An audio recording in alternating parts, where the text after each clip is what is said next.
He carefully observed the supreme symbol of his enemy. With his weapons, he released the symbol and caused it to crumble into pieces on the ground. With this, the fear of Marduk is finished, declared Ninurta, victorious. On the battlefield, the gathered Anunnaki praised Ninurta. They said, "You resemble Anu," they shouted to their hero and leader. To replace the disabled beacon, a mountain near the place of the celestial chariots was chosen. Within its depths, the rescued crystals were placed. At its peak, the Gugstone, the stone of direction, was installed.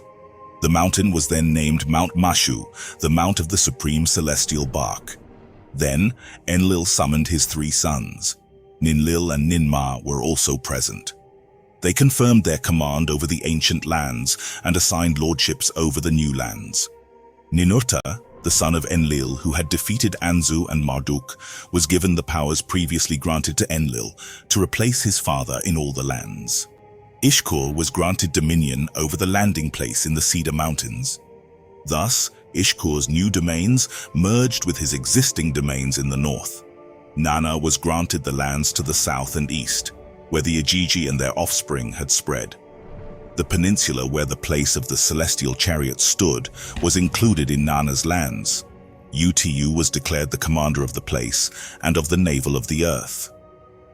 In the land of the 2 Narrows, as agreed, lordship was granted to Ningish Zida through Enki.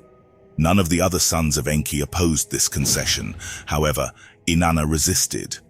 For the inheritance of Dumuzi, her deceased betrothed, Inanna claimed. And from Enlil, Inanna demanded a domain solely for herself. The leaders pondered on how to satisfy Inanna's demands and sought advice from the great Anunnaki who decreed fates. They decided to seek clarification from Anu regarding the events on Earth and the division of territories. Since the great calamity in the times of the Deluge, almost 2 Shahs had passed, the Earthlings moved from the mountainous lands and returned to the lowlands. They were descendants of civilized humanity through Zusudra and were mixed with the seed of the Anunnaki. The descendants of the Igigi who intermarried roamed the lands, and in distant lands, the descendants of Kain also survived. Few and noble, the Anunnaki who came from Nibiru were their perfect descendants. The great Anunnaki pondered on how to establish settlements for themselves and for the Earthlings. The questions revolved around how to maintain their nobility over humanity and how to ensure that the many and vast masses of Earthlings would obey and serve the few. How could they remain elevated above humanity? Amidst all this, regarding the future, the leaders exchanged words with Anu. And it was then that Anu, the mighty king of Nibiru, decided to return to Earth once again, accompanied by Antu, his wife, who also wished to visit Earth. To come to Earth once more, Anu decided. With Antu, his spouse, he wished to come. While his arrival they awaited, the Anunnaki abodes in the Eden to be re-established began. From the mountain lands, descendants of Shem dwelt. To the old, the black-headed people migrated. Upon the newly dried soil, the Anunnaki let them settle, food for all to provide. Eridu, Enki's first city, before where Deluge had stood. On top of the myriads of mud and silt, a new Eridu was marked out. In its center was a raised platform. An abode for Enki and Ninki was built.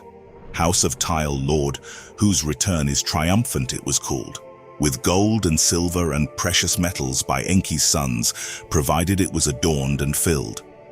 Above, in a circle in the sky, the 12 constellations by their signs were marked out by the tablets of destiny. Below, in the Abzu, waters with swimming fishes flowed. In a sanctuary, a place that no uninvited can enter, Enki the DNA formulas kept. For Enlil and Ninlil, a Nibruki atop of the mud and silt was established. Amid its people's dwellings and cattle folds, a sacred precinct was walled off. An abode for Enlil and Ninlil therein was built. In 7 stages it arose. A stairway, rising as to heaven, to the topmost platform led. The Tablets of Destinies. Enlil kept there with his weapons. It was protected. The lifted all-seeing eye that scans the lands, and the lifted beam that penetrates all, was kept in an enclosure in a courtyard. As the time for the arrival of Anu and Antu neared, for their stay in the Eden a new place was selected. It would be neither Enlil's nor Enki's. Unugki, the delightful place it was named. Shade trees in it were planted. A pure white structure, the house of Anu in its midst, was built. Its exterior in 7 stages rose. Its interior like a king's quarters it was. When the celestial chariot of Anu at earth arrived, Anunnaki Atlantean skyships toward it soared. For a safe landing at the place of the chariots, in Tillman, it was guided. Utu, the place's commander, his great-grandparents to planet Earth he welcomed. The 3 children of Anu, Enlil and Enki and Ninharsag stood there to greet them. They embraced and kissed, they laughed and cried. So long has the separation been, they to each other kept saying. At each other they looked, aging to examine. Though greater in shars and years were the parents, they looked younger than their children. The 2 sons looked old and bearded. Ninharsag, once a beauty, was bent and wrinkled. All 5 of them with tears were filled. Tears of joy with sorrowed tears were mingled. In skyships were the guests and their hosts to the Eden taken. In a prepared place beside Unugki the skyships landed. All the Anunnaki that on earth had stayed as an honor guard were standing. Hail and welcome, in unison to Anu and Antu they were shouting.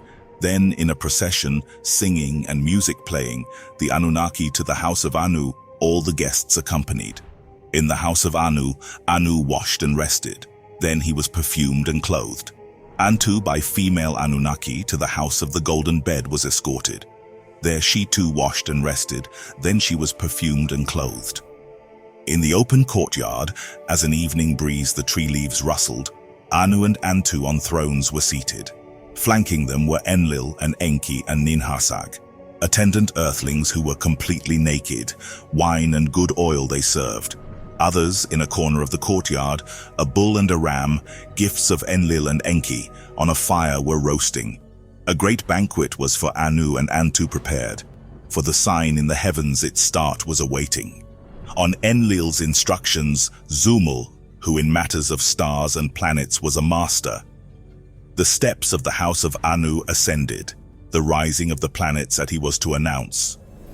On the first step, Kishar in the eastern skies appeared. Lahamu, or the second step, was seen. Mumu on the third step was announced. Anshar by the fourth step rose. Lahmu on the fifth step was seen. The moon from the sixth step was announced. Then, on a signal from Zumul, the hymn, "The Planet of Anu in the Skies Rises," began to be sung. From the topmost step, the seventh, the red-haloed Nibiru interview came. To music the Anunnaki clapped and danced, to music they danced and sang. To the one who grows bright, the heavenly planet of the Lord Anu, sang. On the signal a bonfire was lit, seen from place to place where the bonfires started. Before the night was over, the whole land of Eden bonfires were lit. After a meal of bull meat and ram meat, of fish and fowl, wine and beer was accompanied. Anu and Antu to their overnight quarters were accompanied. By Anu and Antu were all the Anunnaki thanked. For several earth days and nights Anu and Antu slept. On the sixth day, his 2 sons and daughter Anu summoned. Of what had on earth transpired their accounts he heard. Of the peace and the warfare he learned. Of how the earthlings, by the oath of Enlil to be wiped off, had again proliferated Anu as well heard. Of the gold discovery in the land beyond the oceans and the chariots placed there, Enlil revealed to him. It was then that of the dream, and the tablet from Galzu, his son Enki to his father told. By that Anu was greatly puzzled. A secret emissary by that name of Galzu, to earth by me was never sent. So did Anu to the 3 leaders say. Puzzled were Enki and Enlil, baffled they at each other looked. On account of Galzu, Ziusudra, also known as Noah, and the seed of life were saved, Enki said. On account of Galzu on earth we remained, Enlil to his father said. The day we returned to Nibiru we would die, so did Galzu to us say. Incredulous of that was Anu. The change of cycles indeed havoc and death it did cause, but with elixirs it was cured. Whose emissary, if not yours, was Galzu? Enki and Enlil in unison said. Who wanted the earthlings to be saved? Who on earth made us stay?